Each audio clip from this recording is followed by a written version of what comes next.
अंधेरी जंगलास एक दिन छोटे से गांव की एक लड़की सारा अपने दोस्तों के साथ खेलते खेलते जंगल की गहराई में चली गई। वो सब बहुत खुश थे, लेकिन कुछ देर बाद सारा ने महसूस किया कि उसके दोस्तों की आवाजें कम हो गई हैं। सारा ने उधर उधर देखा और एक खफिया रास्ता देखा जो गहरे और काली झाड़ियों से ढका हुआ था।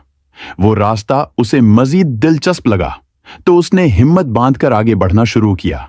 जैसे ही वो आगे बढ़ी, हवा का सर्द झोंका उसके चेहरे पर लगा और दौर से प्रासरार आवाजें सुनाई देने लगीं। सारा ने देखा कि सामने एक पुराना खिस्ता हाल घर है जिसकी खिड़कियां टूट चुकी थीं और दरवाजा आहिस्ता आहिस्ता झूल रहा था। उसने फैसला किया कि इस घर को देखे बगैर नहीं जाएगी। जब वो घर के करीब पहुंची तो एक भारी साया उसके सामने आ गया और दरवाजा खुद ब खुद खुल गया। सारा ने दिल की धड़कन तेज करते हुए घर के अंदर कदम रखा। अंदर घप अंधेरा था और उसे मुख्तलिफ चीजें टूटती हुई महसूस हो रही थीं, जिसमें एक परासरार तस्वीर लटक रही थी।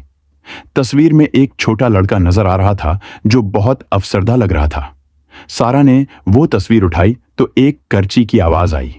अचानक कमरा हिलने लगा और एक खूनख्वार भूत की शक्ल जाहिर हुई। सारा के पैरों तले जमीन निकल गई और वो चीख मारती हुई भाग निकली।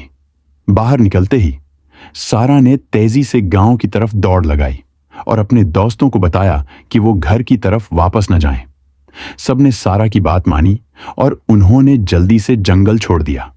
सारा कभी भी उस खफिया रास्ते का जिक्र नहीं करती, लेकिन वो जानती थी कि जंगल में कुछ ऐसी ताकतें हैं जो रात के साए में छिपी हुई हैं।